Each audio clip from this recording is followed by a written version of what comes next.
I'm going to be sharpening with my new KME. I've sharpened 3 knives with it already, and it has showed some seriously good results. This thing is awesome. So, we're going to sharpen something on it. So, clamping procedure. I just want to make sure I get this thing in frame. Clamping procedure. I'm going to be sharpening my buck 110. Edge is kind of jacked up right now. It's sharp right now, but I need something a little more consistent. So, push in on this. Sometimes they won't always open. Sometimes you gotta shake it a little bit. You want to pinch it and then tighten this down. Just snug it and then crank it back a little bit. Now this thing, oh, 1 second. Gotta clamp it on the flat there. A little better, and now this thing ain't going anywhere. Ready to be sharpened. Now the handle's super heavy, so just a tap like that makes it go down. Here, let me readjust this for you. So what we're going to want to do is we're going to want to tighten this back spring a little bit so the detents work a little better. Just want to get it to a good spot. Just tighten this thing back here.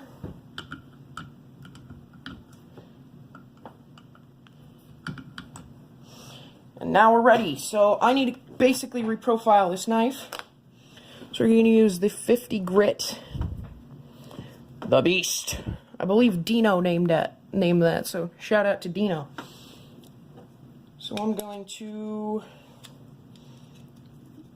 loosen this part up right here. Now you want to, I hold it like this to make sure it's flat, and then tighten this down. Let's make sure we're in frame here. So, sorry if this shakes a little bit as I'm doing this, but where's my Sharpie? It actually comes with a Sharpie, which I think is pretty awesome. So, make sure we got both sides there. So now, put the cap on, and God, that thing is gritty. So I'm just going to do a light pass, see where we're at. We're way too high. So we're going to, here, let's get it over here. We're going to lower that just probably about there. And we're going to see where we're at.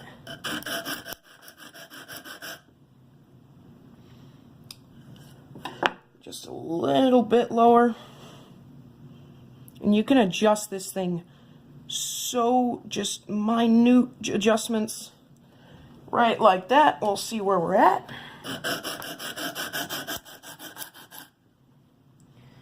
And now we're at where we want to be. So one thing I've noticed is that you can take this off and you can kind of work it really quickly.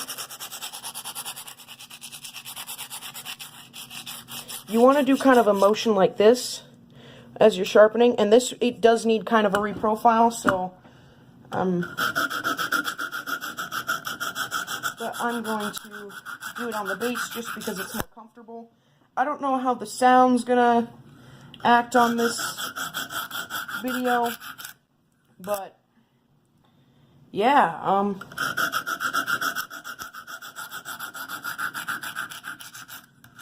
and this takes off so much metal. They actually include a cloth, which is really cool, so I can wipe it off. Getting the burr on part of the edge already. Man, lighting isn't the greatest on this, but whatever. This is the first knife that I would actually use that I'm sharpening on the KME.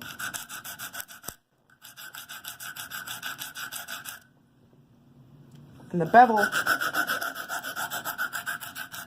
already looking good, but we want equal. Wow, you can really see that burr. I think I took off a little too much metal on that side, but I needed to back up the bevel a little bit so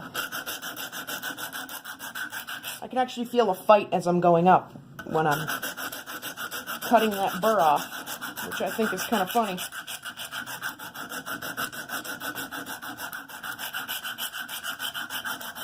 And I'm not even using that much pressure. You don't want to use much pressure on diamond stones. It will chew through a kind of soft steel, like 8CR13 MOV or 420HC, even though 420HC is a pretty good steel. This thing just chews through metal, and it is crazy, and I love it.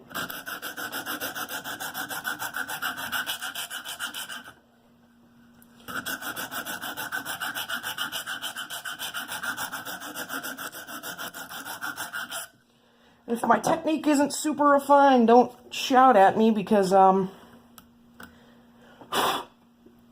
this is my fourth time sharpening on this thing. Ow! Don't let that pinch you right there. Don't let that pinch you. It hurts. Don't be an idiot like me. So now we're going to do some into the edge strokes. When you're deburring, go into the edge, because if you go like that, you're just going to flip the burr over to the other side. Also, the KME comes with this awesome how-to kind of kit. It's awesome. I think I just said awesome like 4 times there, but it's awesome. I don't know how else to. So is this system. I love this thing.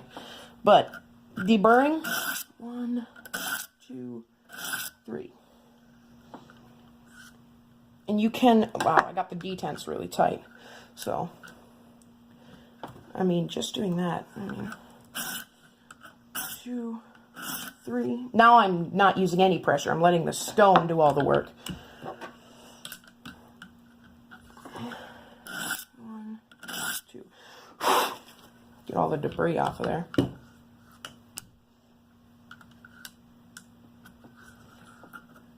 1, 2. Now I do 4 1 strokes. 1, 2. Oh, I did 2 on that one, so. 1, 2. Now I'll do 4 1 strokes. 1. Oh, crap. Can't do it that way. Sorry, I'm not used to this thing yet. 1. Dude, I can see the metal that has just been chewed off of the blade on the table here. Well, I lost count, but I have 4 more stones to go, so just taking the stone out. That easy. Here, let's get a more advantageous angle on this. Hopefully that'll work a little better. Now we're going to move on to the 140 grit. So, take the stone out, put it in the right way, pull that out, hold it flat, and tighten it.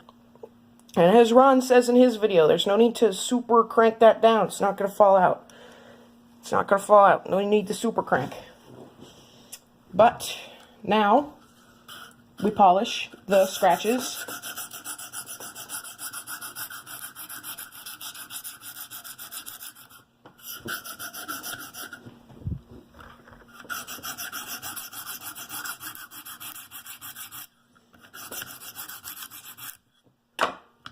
Flip it, do the same on the other side, polish the scratches out.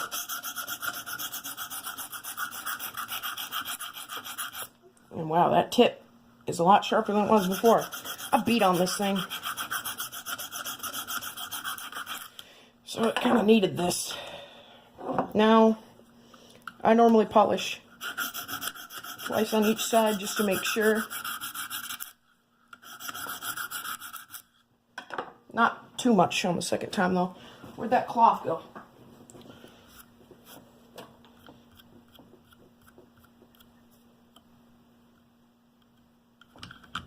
I couldn't remember if I'd flipped it already.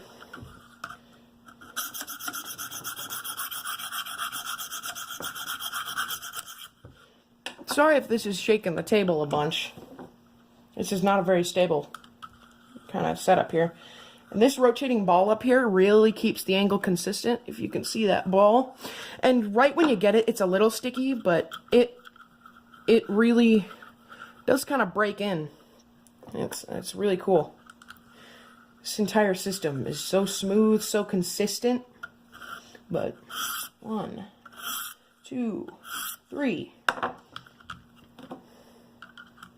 This is just the way I do it. You don't have to do it this way. 1, 2, 3. If you want a more consistent way, no.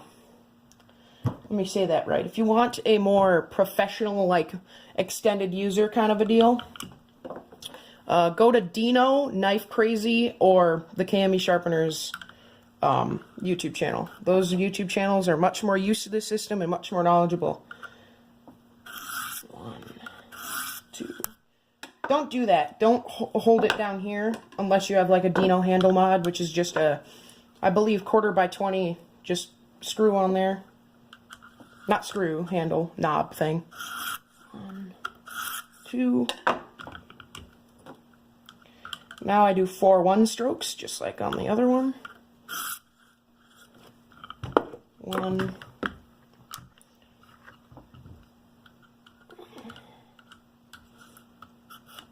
2. 3. 4. So now, again, taking the stone out. Here, let's get it on camera there. Loosen that, pops out. Next, we're going to go to the 300 grit. That's a little plastic there. Put her in. Line her up. And one second, make sure she's flat. And line her up. Put her on there. Not going to fall out. Put the guide rod in. And polish the scratches out of the last one. And you can actually, the biggest jump in fineness feeling is from the 50 grit to the 140 grit. You can really feel how fine it is. And I did not get the 100 because I didn't think going off the 50 to the 100 to the 140 would be super necessary, so.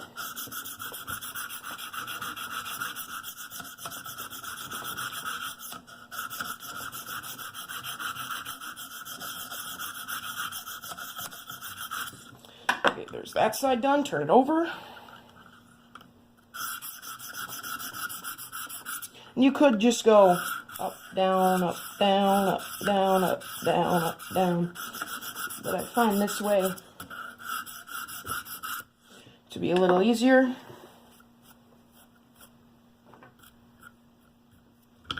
Now I'm going to do the deburring strokes. 1, 2, 3. 1, 2, 3. Oh, we're not really in frame there. Sorry, I'm not used to this whole YouTube thing. 1, 2.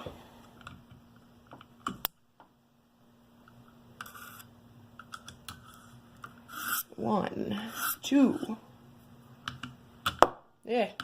Heavy knife. Now I do 4 1-strokes. And this knife is just enough so I can flip it over without really taking the stone carrier out. And not good at this. There's the 300 grit done. So again, take the stone out. Now we're going to move on to the fine 600 grit. If you can see that. Put it in the right way. Crank her down. Just finger tighten it. Don't crank it down with like a pliers. It's not gonna fall out.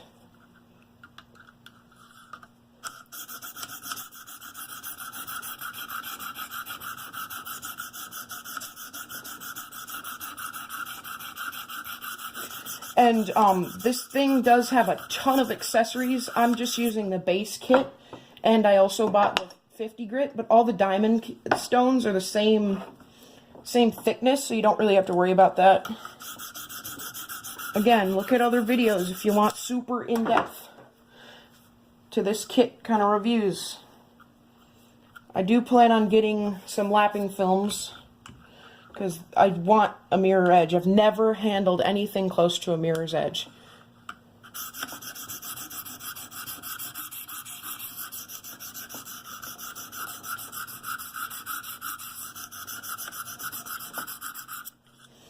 So, now that we've polished, turn her over and deburr.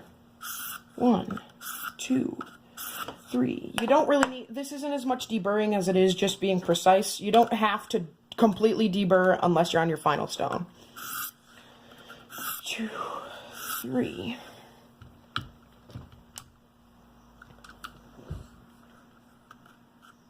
1, 2.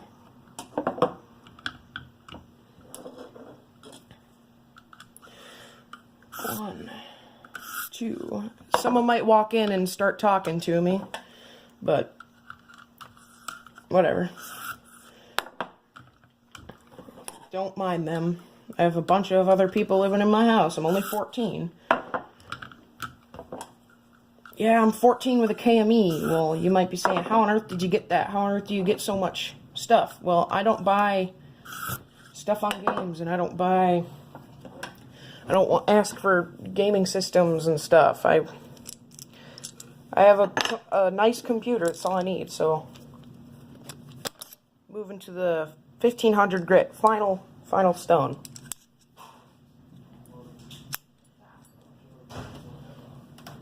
Might start talking to me.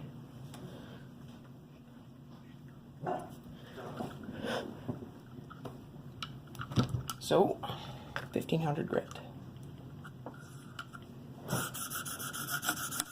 Just polish.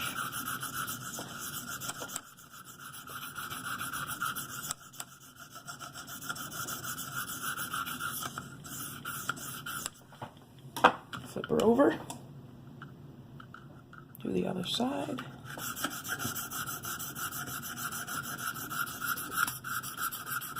Don't do that. Ding the edge. Flip her over.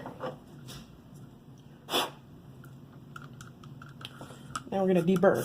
1, 2, 3.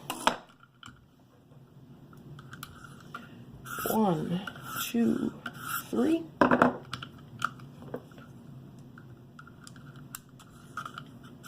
1, 2.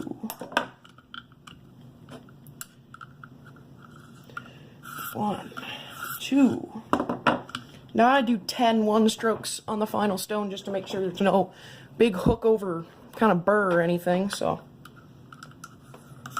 Again, you might be different, that's fine. 1, 2, 3,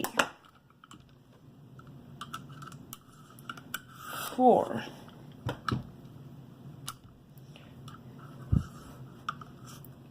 5,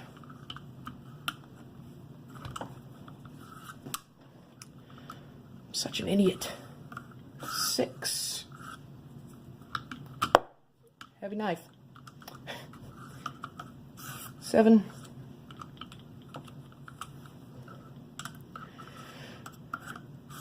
8.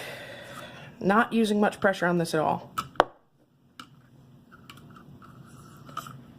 9.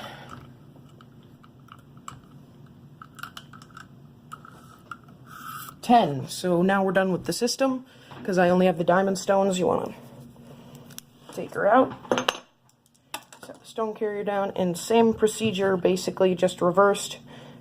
To take it out, pinch it so it doesn't come out, loosen, pull her out.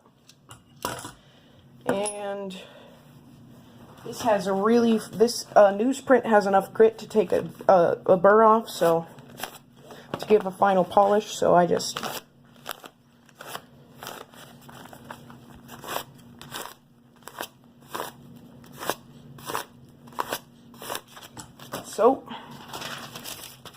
foam book paper, really thin.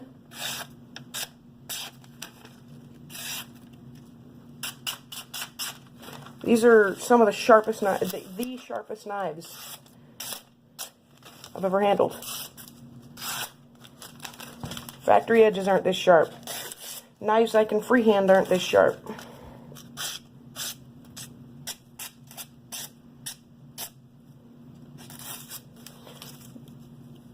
If you want to look at the edge, very polished, fine edge. There's some Sharpie left on there because I went over. A remedy for that, one sec.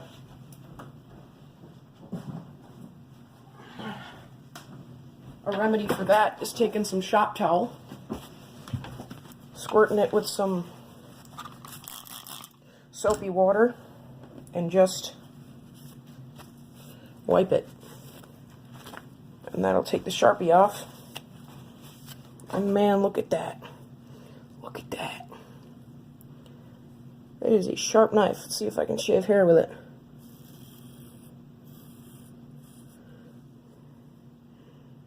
See the hair on there? Razor sharp.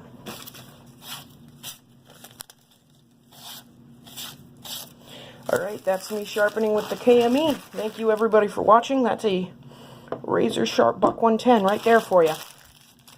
Thank you everybody for watching. If you watched the whole way through, thank you even more. And I will see you all in the next video. Goodbye.